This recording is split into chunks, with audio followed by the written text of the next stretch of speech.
Today on the podcast, we have the exciting privilege and opportunity to interview one of our evening CrossFit superwomen, Laura Vermilye, to learn what it's really like in a real CrossFit gym. And fun fact, she's a YouTube content creator. She's a podcast host, super interesting person. We are excited to learn more about her on the podcast today. Stick around. Welcome to the CrossFit Edwardsville Community Podcast, where we hear and learn from our coaches, CrossFitters, and Glen Ed community leaders. Now, here are your hosts, Dallas and Greg. Welcome to another episode of the CrossFit Edwardsville Community Podcast, where we talk to our CFE coaches, learn about our CFE CrossFitters, and occasionally meet and learn about Glen Ed businesses and the characters behind them. I'm your co-host, Coach G, and excited to welcome to the podcast today one of our evening CrossFit superwomen, the Laura Vermilye. Laura, welcome to the podcast. Hey, Coach G. Thank you so much for having me on today. It is a great honor, and I'm really excited to tell you about myself. Hey, that's awesome. The rumor has it, Laura, this is maybe the first time that you've been the one being interviewed for a podcast. Is that right? This is true. I've done quite a few interviews for my personal podcast, but this is the first time that I've really been in the spotlight. So I'm excited, but also a little nervous, but it's mostly excited. I think that one of the great things that CrossFit teaches us, because I know me, I'm always a little bit nervous in the 60 seconds before the workout's about to start. I think one of the cool things CrossFit teaches us is we're a little bit nervous, but that's okay, because once we wade into those waters, there's so many cool benefits. And for our audience out here maybe doesn't know, Laura officially became a part of our CrossFit Edwardsville community on September 20th of 2020. And since that time, she has completed, get ready for this, big number alert, 527 CrossFit sessions, 527 workouts. So Laura is a metal artist living in the heart of the Midwest. She's the host of the Podcast Iron podcast. She's a content creator for the YouTube channel Cast Iron Gypsy. She's married. She's a CrossFitter. She's one of the co-captains of the evening CrossFitters CFE Open team, becoming more badass by the day. That is a hell of a resume to launch into this.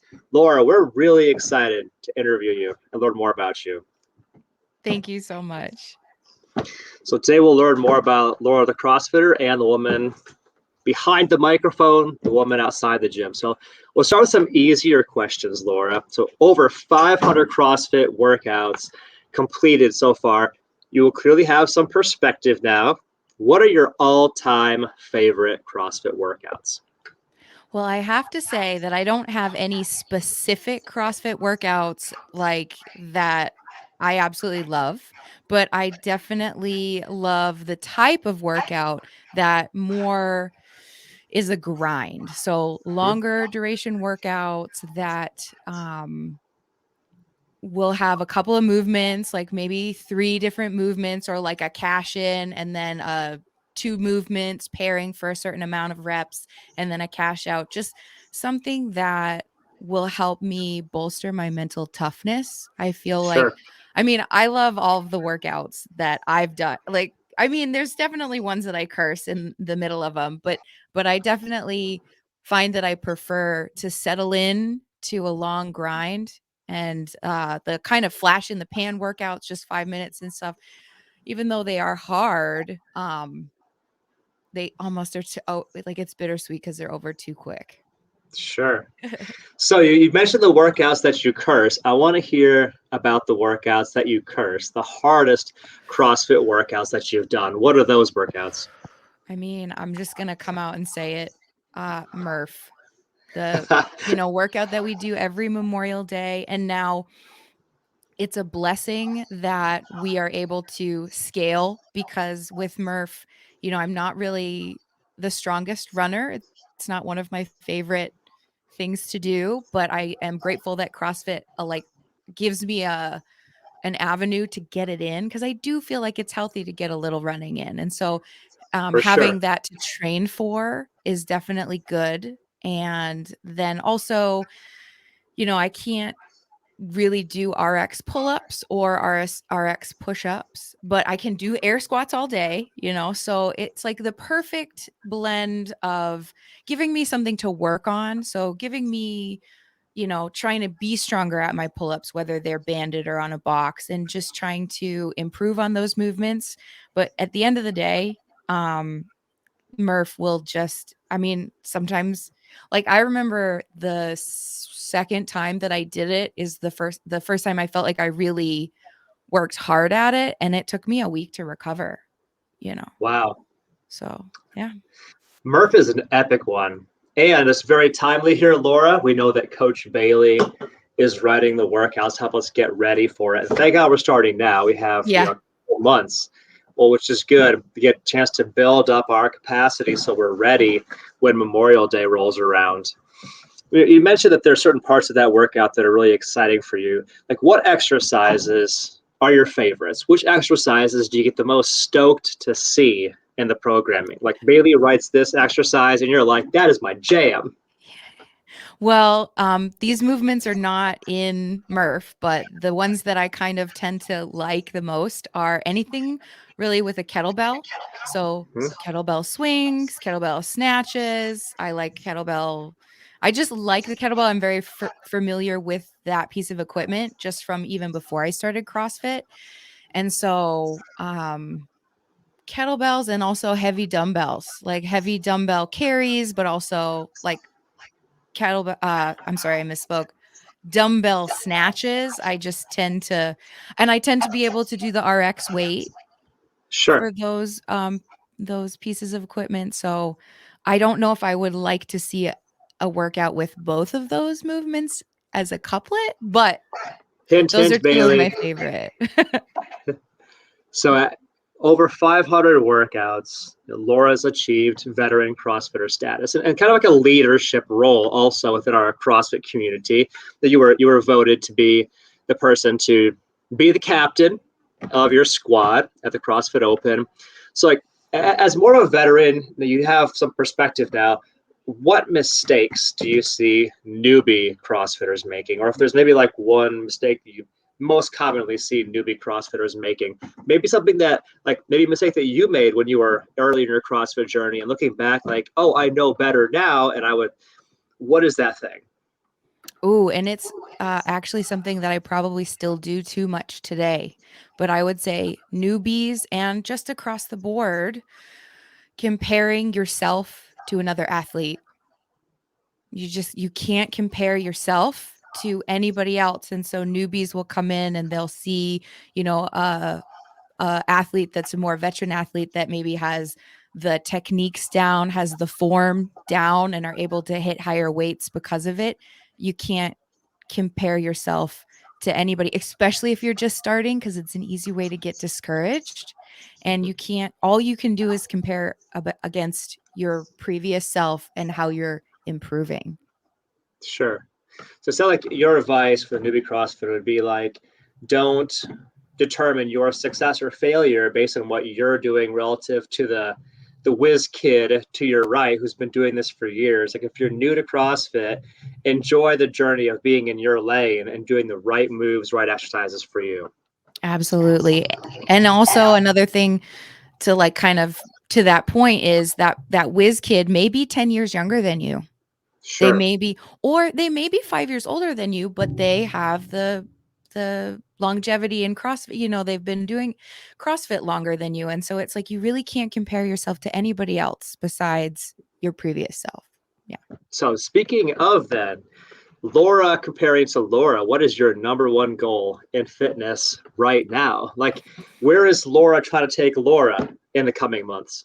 Well, so recently with the upcoming, we already talked about Murph, and Bailey has started, you know, putting steering our programming more towards that big achievement, but also like other things like more Olympic weightlifting right now. But we're looking at Murph coming up. So I have kind of committed to adding a couple of morning walk jogs, and eventually I would like them to turn, because I don't have the capacity for it right now to do the full jogging but because I've tried it, I've put in a couple of sessions already. So, but to try and add some morning jogging before I go into work, just short, just so that something achievable, so that maybe I can, even if we're not running every single day in CrossFit classes, I might just get a little bit of that cardio just to like beef up my ability. Um, and the long-term goal for 2023 is to get toes to bar. So 2022 was to get double unders. Hmm. And I feel confident that I'm still working on them. I'm still getting them, but I feel confident that if I keep working on them, that goal is pretty much in the hat as long as I stay consistent with my practice and stick to it to keep doing them in the workouts, in the classes. But I'm adding or kind of shifting my gaze to this more gymnastics toes to bar because we saw them in the open this year, and I want to focus on getting them for next year for the open. I dig So those that. are two So, goals, like kind of a short one and a long one. so for Laura, we're going to see Laura become a more confident runner and a more confident gymnast with toes to bar in the coming months, it seems. Yeah. At Cool. least give me a year. Well, that's Laura looking forward. Now, if we look back for just a moment here, Laura, how did you find out about us, CrossFit Edwardsville, in the first place? So funny story, but I already had been stalking CrossFit Edwardsville before I even lived in this area. Really? I used to live in St. Louis, Missouri, over by the airport. And I started being interested in CrossFit in maybe 2017, 2018. And I went, on CrossFit corporate website to find affiliates that were registered. And saw the ones in the St. Louis area and like St. Louis metro area. And I just really was also, my husband went to SIUE. So we used to live in Edwardsville. And so I just really was attracted to the CrossFit Edwardsville website and another kind of like green flag, because if we think of a red flag as a bad thing, a green flag for me that CrossFit Edwardsville was a good gym was I noticed that CrossFit Edwardsville would have L1 trainings and Mhm. periodically would have trainings where you could get I don't know exactly. I've never gone through the L1, but like you can get approved to be a coach or something. Yeah, we host cross level 1 events, cross level 2 events, CrossFit Strongman, CrossFit Gymnastics. Sure. Yeah. And so for me, I felt like if this gym is the type of gym that can host these events, then it's probably a high caliber. But it was just, living in the St. Aaron area of St. Louis, it was just too far of a commute at that time in 2018 Sure. when I started. So I ended up joining a different gym more in the like North County area. Yeah. So that's how I learned about CrossFit Edwardsville. Cool. So then now, fast forward to now, I think we're about 2.5 years in to your Yeah. CrossFit Edwardsville journey, which cheers to that. Thank you. What keeps you coming back to CFE? Well, so I got this job that I have now at Southern Illinois University, Edwardsville. And my husband and I moved over to the Edwardsville area. We live in the Alton area, but I moved during the pandemic. And but then I could like achieve my dream of being a CrossFit Edwardsville athlete. And so we picked up in the middle of the pandemic. It was November of 2020. So I knew I was going to start because I knew we were buying a house in this area. And I knew no matter where we were going to live, it would be close to my job. And my job is close to CFE. And so I Right. started as an athlete in CrossFit Edwardsville, even before we had the house in the Illinois area. And so, it was a really weird, this is related to the question, I promise. um, it was a really weird time.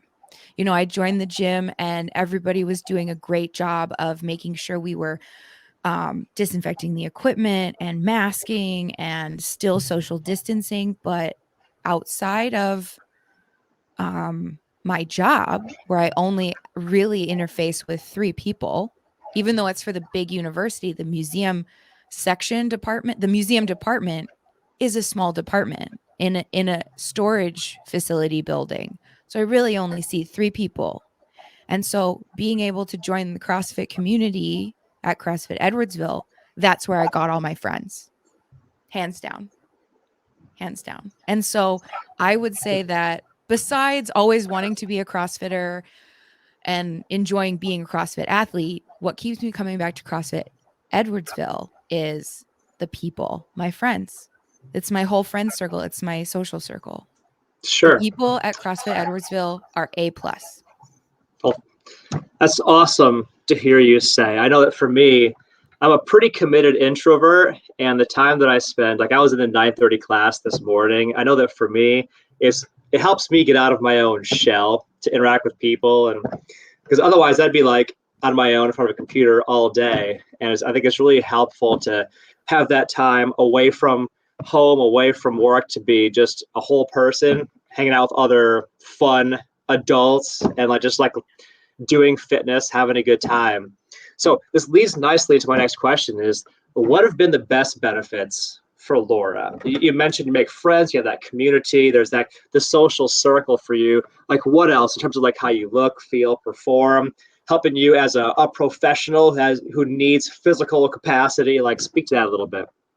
Let's see. So I like definitely seeing my friends, but we've already talked about that is something that is one of the best parts of doing CrossFit. But also, like at the end of the day, feeling like both my physical and mental capacity has been drained. And I know that drained probably sounds negative, but in a way, when you think about, okay, it's the end of the night, we're winding down, we're going to bed, being able to say that I'm tired mentally because I, worked a lot in front of the computer or interfaced with people that made me mentally tired. But then also I went to CrossFit, stretched out, but then also got a good workout in, maybe sweat a little bit, and so then I feel like it's depleted my physical energy, and that really helps me, I feel like, get a good night's rest. And so that probably is what keeps me coming back daily, because I Mhm. I crave now that good night's sleep that I feel like Sure. CrossFit gives me. And just also, let's see, what else did I write down? I do feel like, okay, this is a good thing that I wrote down ahead of time, but one of the best parts of doing CrossFit for me is to appreciate my body for its physical abilities. So it's my Sure. capabilities of strength, resilience, and to not feel discouraged when my body isn't living up to the teenage magazine Right. model. Like it's just like that's once I was able to appreciate my body for its strength, for how much I can deadlift or how much I can ride on the assault bike or something, like it didn't matter what it looks like as much. I mean, obviously I like to look fit, but Mhm.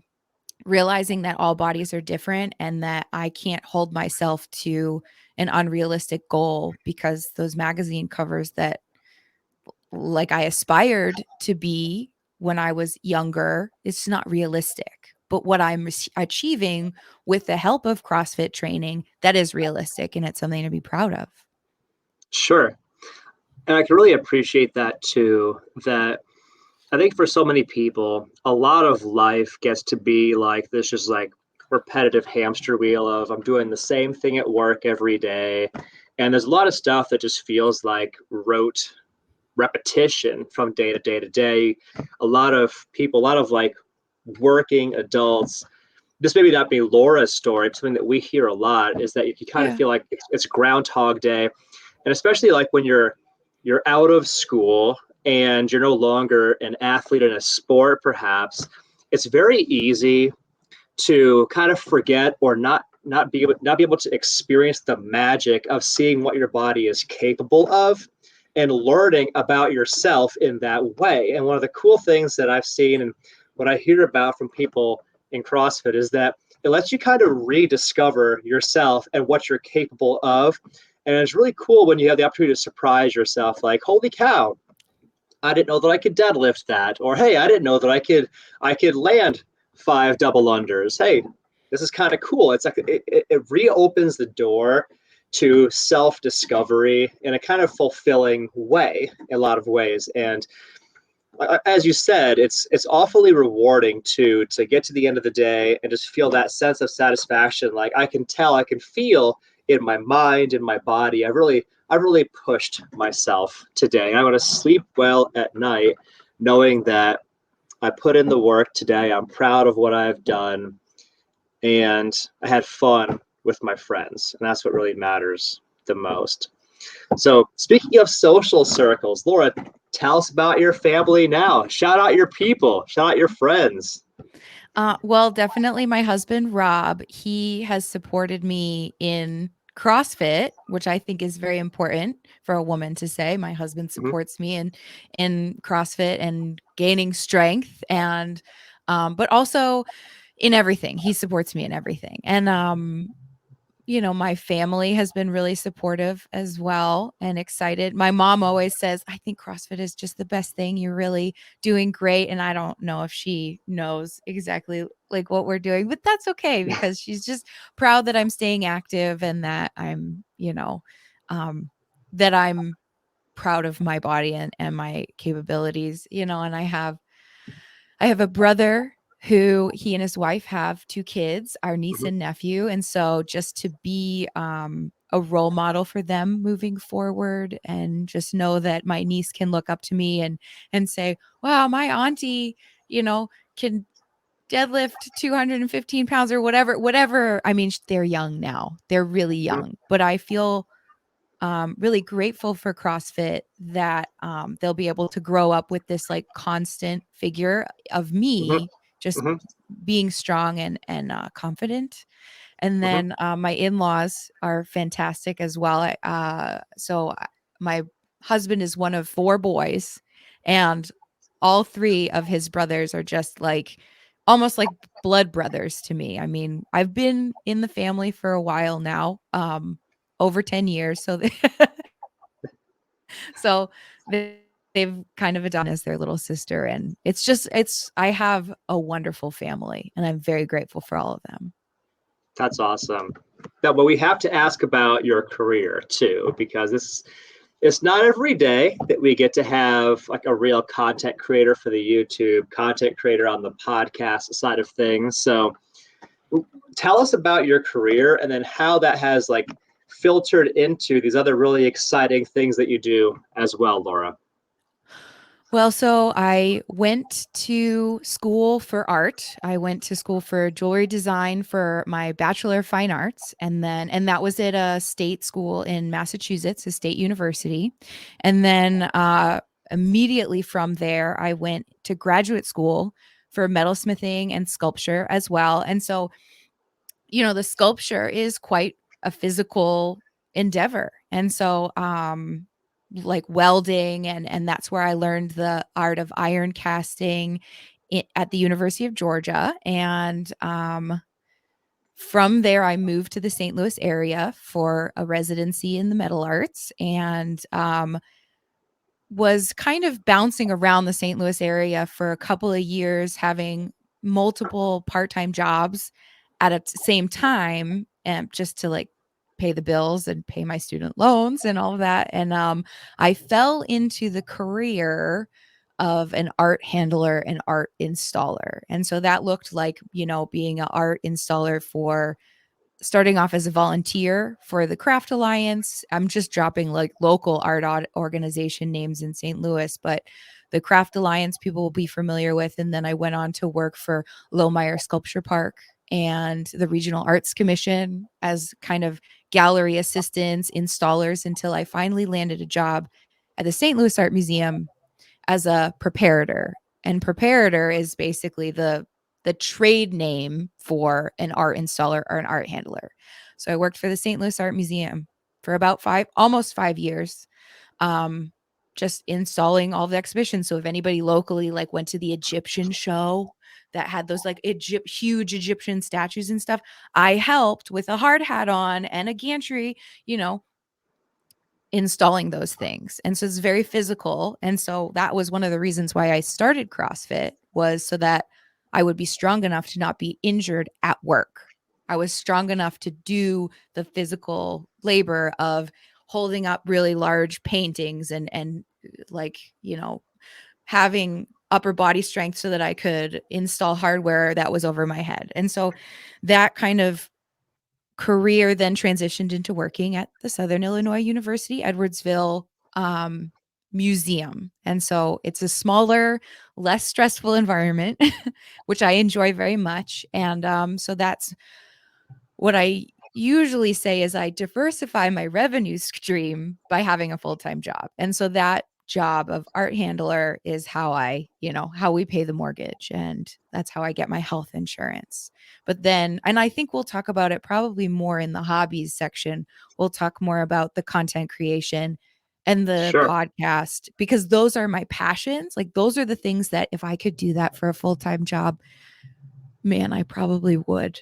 But at the moment right now, it's just slow going. So Well, let's get into that then, because I do want to hear about Laura's hobbies, her interests outside the gym, the fun stuff, the passion stuff. So, like, let's get all of your friends here at CFE. Like, we want to hear about this. We want to learn this side of you, Laura, the content creator. Tell us about that. yeah, so let's see, it was probably around the same time that I started CrossFit. I noticed that on YouTube there wasn't anybody posting videos about iron casting art. And now iron casting is something that obviously has been around for a really long time. I mean, we see tools and equipment and cast iron skillets, and we know the change plates in our gym are cast iron. We know that there's a lot of accoutrements to living that are already cast iron, but using cast iron as a medium to produce sculpture and art, that really wasn't a thing. Usually it was just bronze, and like the classical, oh, that sculpture is cast in bronze, or maybe it would be cast in aluminum. But cast iron art really started in the US in the 60s. So it's a very kind of new grassroots movement, kind of based a lot in academia, but also casting iron is something that binds people as a community, creates friendships, and it's a lower cost material. Because a lot of times the cast iron that we get is cast iron brake rotors that are old cast iron bathtubs, cast iron radiators from houses that are getting, new heating and cooling systems. And so all of this scrap will take and smash it with a sledgehammer. So you have to be Wow. strong. Sure. And then we'll put it in buckets. And so then when you're loading the furnace, you have to lift these buckets. I mean, a lot of times they're 35-pound buckets, which isn't that heavy when you think about like a CrossFit. Like I'll use a 35-pound kettlebell, but if you're doing that for 3 hours and you also have to take that bucket, pick it off the ground, so basically deadlift it and then carry it up some stairs, because the top of the furnace you might have to climb up a little, we'll call it a tower, but that sounds extra. Like really it's just like a couple of stairs to then dump it in the top of the furnace. And so all of these things are really physical. And so I feel like that physical ability ties back into the strength that I'm building daily in CrossFit. And so these events will only really happen depending on where you are. Maybe if you're lucky, it's once a month. For me, it's more like every 6 months I'll go to one of these. And so it's like it would be really easy for a person who is not daily training to hurt themselves in that Sure. situation. Breaking the iron, we already talked about, is like repetitive sledgehammer use. But Mm-hmm. another thing is once the metal is molten and we take it out of the furnace, we put it in kind of like a large bucket that's lined with really high temperature resistant material. And that bucket of molten iron, 100 pounds, 150 pounds, Sure. And you have to support it, because if you drop it, not only is that like really hot, but it'll spray everywhere, and then you've lost all that effort. And then that's Sure. somebody's sculpture that can't be made. And so I've been doing this, for maybe since I started in the fall of 2009, and I'm very passionate about it. I noticed that there were a lot of people posting about it on Instagram and Facebook, but nobody was really posting about it on YouTube, or the videos that were on YouTube were kind of boring, like just Yeah. somebody's like GoPro head cam. And so I decided that I wanted to start making a YouTube channel based on my journeys in iron casting.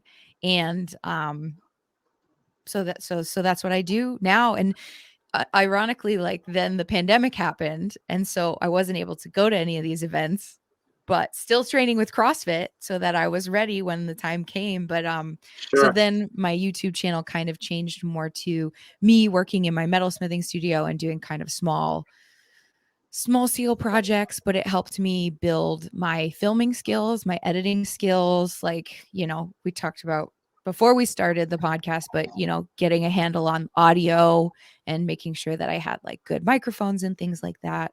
And so, yeah, so that's my YouTube channel based on cast iron art and my travels. But there's more to it, right? Is that also where you get your content for your podcast?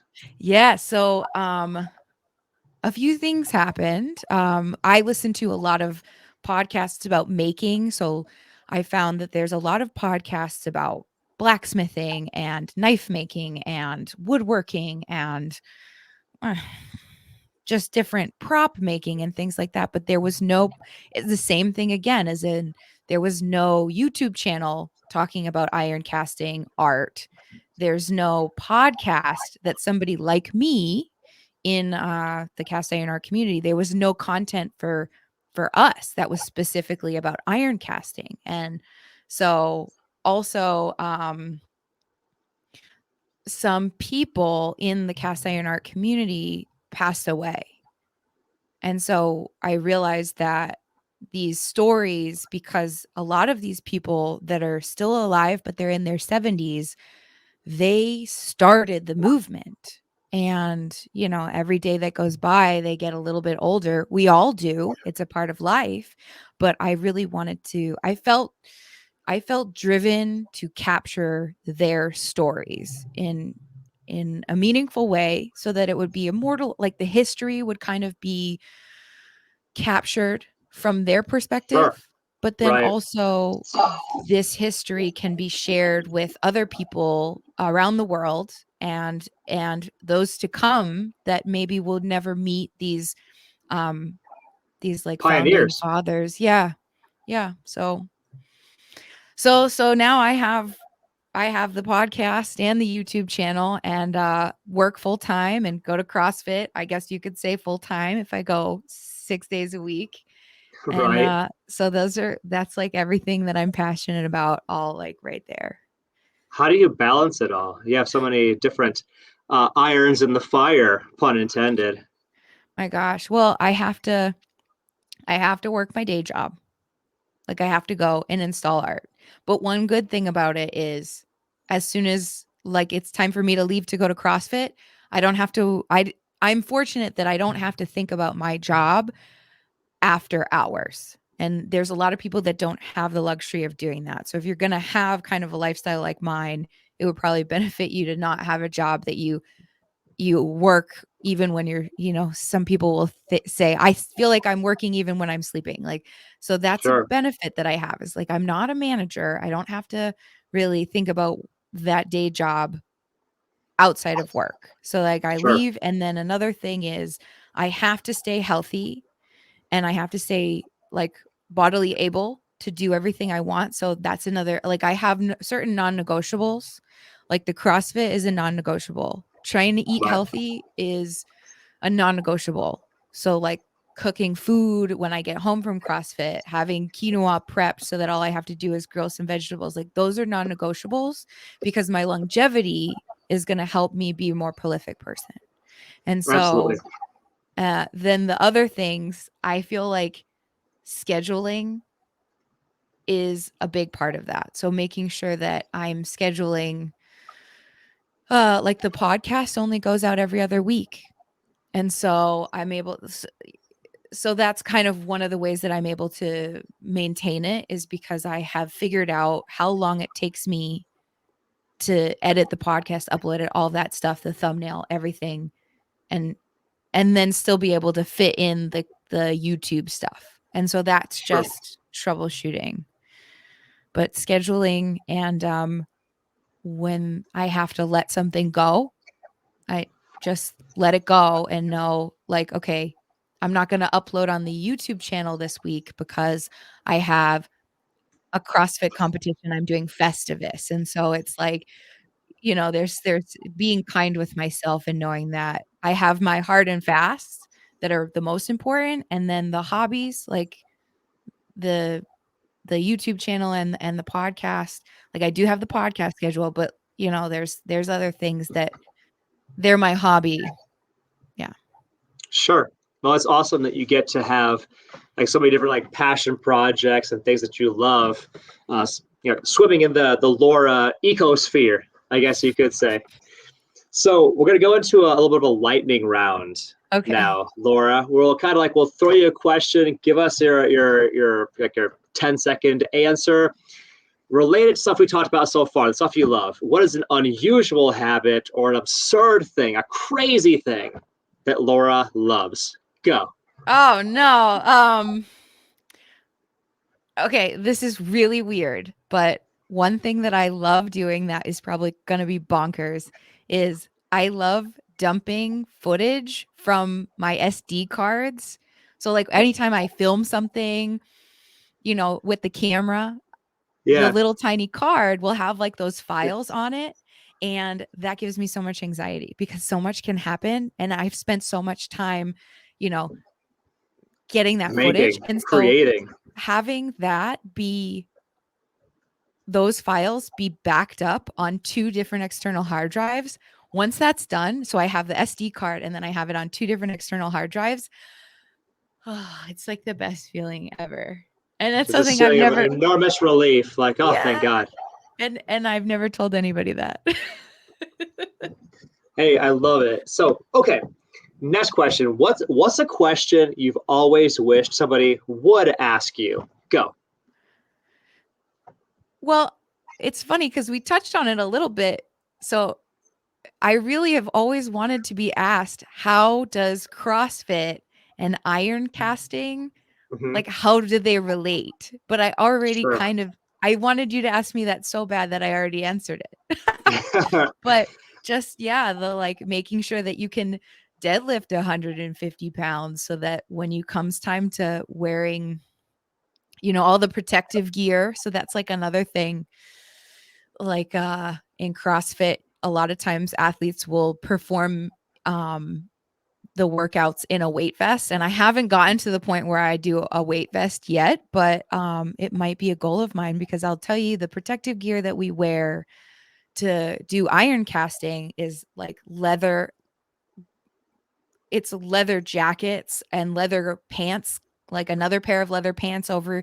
You've got steel toe boots. You've got a hard hat with a face shield. So you're like, breathing is kind of like, it's very constrictive. And then also it's probably hot because you're Hmm. not only physically working, but it might be in the open sun and the furnace is like 1800 degrees. And so then you're sweating and then your leathers are soaked. And so that's something that, and I already talked about, the like breaking of the iron, and I feel like we do the sledgehammer hitting tires is like that similar stimulus. So it's like I always thought it was really cool, but something that not a lot of people can speak to is the similarities between the physical labor of casting iron and the physical labor of CrossFit.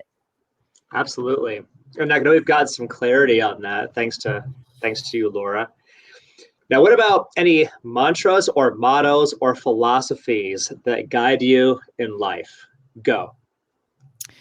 So one thing, and I wasn't really aware of this saying until I got it from my father. So he, in 2020, was diagnosed with brain cancer, and he unfortunately passed away in 2021. But when he was diagnosed, he started saying this saying, which was, "What makes you a man is what you do when the storm comes." And so I personally almost probably say that to myself every single day. And if you take, because we're going to take out the gender of what makes you a man, Mhm. what I take away from it isn't man. What I take away from it is what makes you the person that you're proud of is what you do when the storm comes. And the storm can be anything. The storm could be, we just recently had the time change where we had to all get up an hour earlier. And so it's like, how do you, deal with the things that are difficult? What makes you a man is what you do when the storm comes, what you do Laura? Uh-oh. when things get, say that from now or since then till now, and probably for the rest of my life, is like, what kind of a person do I want to be when the storm comes? And every day is a preparation for that. I love that. That's a great message for our audience. All right, so a couple last questions for you, Laura. If you could make just one statement to the world, what would it be? Or to put it another way, if you had to choose one thing to be on a billboard to be seen by thousands or millions, what would that billboard say? And maybe it's the message you just had, but is there a different one? I think that, I think you have to be in a certain state of mind to be thinking about what makes you the person you want to be when the storm comes. But I would say that for a billboard, or just to like tell everybody, is you're doing exactly what you should be doing right now. Whether you know it or not, you're doing exactly what you should be doing, and you're doing a good job. And that's something that I've found everybody is craving to hear that. Everybody just wants to know that they're doing exactly what they, because there's always these questions of, well, I don't know. Should I take this job? Should I move this house? Like, should I move house? Should I do this? Should I do that? And it's like, whatever it is, you will be guided.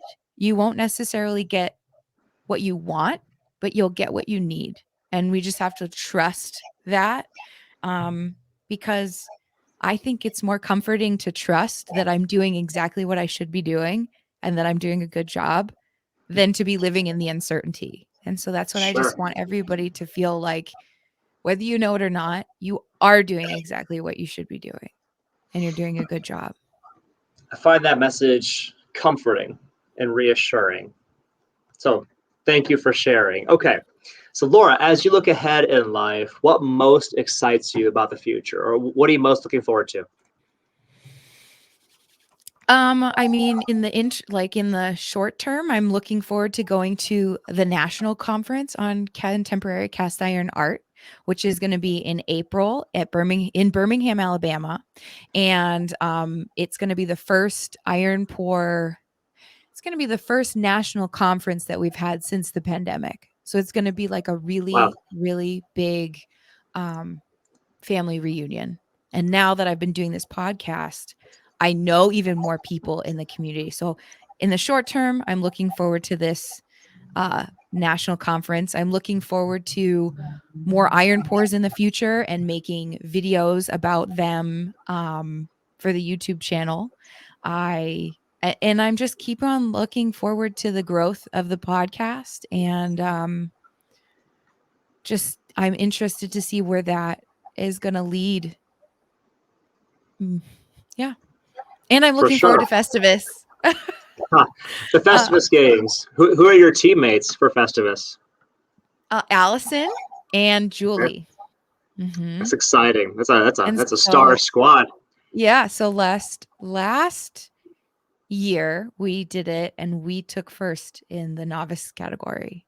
So we're hoping for a strong repeat performance, and obviously we'll do the best that we can, and it'll be good enough. But I'm really just looking forward to spending that day with those best friends of mine and also the Right. other competitors from our gym and the supporters that come out to see us.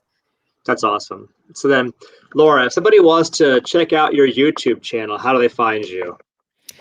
So the YouTube channel is Cast Iron Gypsy, and so you can just go into the Google search bar and just Google Cast Iron Gypsy, and it'll bring you to YouTube, or it will bring you to my website. Will bring you to YouTube, and also the podcast. Which now I will say that if nobody listens to the podcast from the gym, I won't be offended because it is a little bit like inside baseball. We're talking about very Yeah, specific things and it's a lot of friends from the community and stuff. So it might be a little alien. It might just not be everybody's cup of tea. And that's okay because I have a niche audience. But that sure. is, you can just Google the podcast iron and that'll come up on YouTube and Spotify and iTunes and any of the other podcasting platforms. So I dig it. Laura, thank you for joining us on the podcast. Thank you for sharing your story and your wisdom. It's been an honor to have you and to talk to you today.